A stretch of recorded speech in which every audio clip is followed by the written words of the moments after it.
Hi, this is the Telethon Kids Institute Hospital Data Team. My name's Chris. I've also got Andrew and Gerald. Our problem was presented by Matt Cooper from the Telethon Kids Institute. He has a large data set of all the admissions to hospitals in WA for people under the age of 25 over a 10-year period, so that's 800,000 admissions. What he wants is a tool for him and his colleagues to use to do high-level analysis on the data, such as the admissions, the diagnoses and the procedures made for all of these patients. The benefits will be had by the medical industry, the Telethon Kids Institute, and anyone in the general public who wants to know about hospital admissions. What we've come up with is a product, a web app, which allows people to search and get summary information on the hospital admissions. We've also come up with some interesting patterns with our data analysis. We started with the idea to make a web application, the tool for people to use. We had a phone call on the Friday night when we were talking about our brief from a guy in Melbourne. He was a medical student, and in his final year he wrote a system almost exactly similar to what we needed. So we set him the task of taking our big data set and putting it into his system. About halfway through Saturday we found that his system wasn't exactly what we wanted and we had to back out, so that was quite stressful. But we rewrote the filtering and aggregation logic on the Saturday and was able to get it working. There was myself working on the web application, Andrew working on the data mining, and Gerald working on his system. So we were all working in parallel to try and achieve different outcomes. We finished by making the web app, and we've got some interesting charts and facts to show you in a moment. So I'll give you a short demo of what we've come up with. So we've got some summary charts here showing that we've got 800,000 total admissions, 1.7 million diagnoses. So it looks like there's on average 2 diagnoses to every admission, and we have over 1 million procedures as well. Now, the top 10 reasons for admission we've got here with their codes. So these codes will be understood by the medical industry, which is why we put them there. One of these codes is clearly standing out as the main admission, and we'll get to that shortly. And we've also got the procedures and how common they are in the data set. So let's go in and search. A medical industry researcher will often know about a list of codes. So these are lots of codes for different diagnoses. So, for instance, I've got a range here of J00 to J99, which is pretty much all the respiratory diseases we've got. So we can see here, over time, the number of admissions related to respiratory disorders. And what we can do is if we click on one of the years, we can see what other diagnoses were made for those same patients. So it's actually quite common for, or the most common associated diagnosis was epilepsy. We've also got other infectious diseases, scoliosis.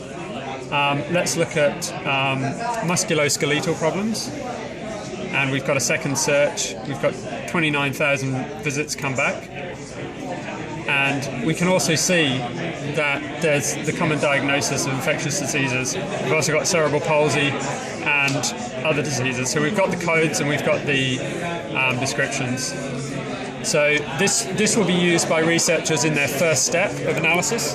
They will think of a problem area, enter the codes into the system, get back a high-level analysis, and then they would go on and recruit statisticians to help them with the technical low-level analysis. I'll hand you over to Andrew now, who's going to talk about some of his data mining efforts. All right, hello, my name is Andrew Tatsi. I was looking on data in way what can I extract from this data set you received. So first of all, we had 850,000 records, which is multiplied by 20 columns. So you imagine how much data is supposed to be processed. Took the majority of the time was really to convert this data from Excel spreadsheet into fully normalized data set. So that would help us to do some reporting and analysis based on that. So as a result,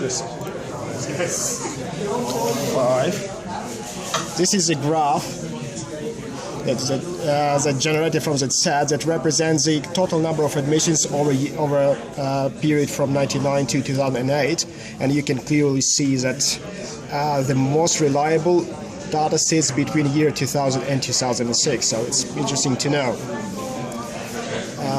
And it's more or less consistent. Also, it does correlate with the population growth. So we would expect that our population grew about 20%, which is pretty much the same what you can see here. Then I move to the next slide. That's our 10 diagnoses that we found, and you can clearly see there is one diagnosis which is probably 10 times bigger than any other. And fortunately, this is admissions to give birth. So, very nice one. Also been surprised to see what the next two diagnoses was they represent, and the next diagnosis represents lifestyle issues, so some social problems, and the third one represents teeth-related problems. Another slide is representing top 10 procedures over the same period of time. Very interesting when you look at these stats, you can clearly see the blue graph goes up and then goes down. And you would normally assume the other two graphs that represent other procedures took over it. So that was our first impression. And we've been surprised very much when we dig into it and found that this graph here represents hepatitis B injections. So there's probably been C's around this time, so it's not mandatory anymore. And the two graphs here, they actually represent general anesthesia.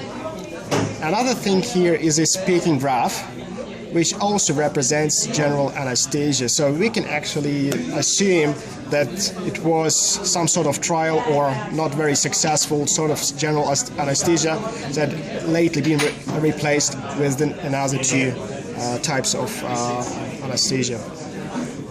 Thank you. So in reflection, we've got a couple of comments about this weekend.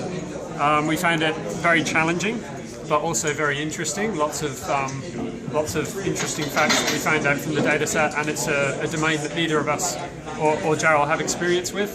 We're from technology and software backgrounds. We were very, very pleased with the quality of the data. It was a large data set, and you would often expect to spend time validating the data set, getting rid of data that didn't make sense, but we found pretty much on the whole, everything was very consistent in its quality. All the dates were valid, and there were no truncated columns. There were, however, quite a significant amount of patients which had no ID, but since we weren't really caring about the ID, we included that data as valid data. So this kind of brings to light the significance of having good quality data. It enabled us to build an application and do some data mining all in a weekend. Whereas if that data was in a PDF or something, we might have spent the whole weekend just getting that into a useful format. So we had a lot of fun, some late nights, but we hope you enjoy our submission. Thank you.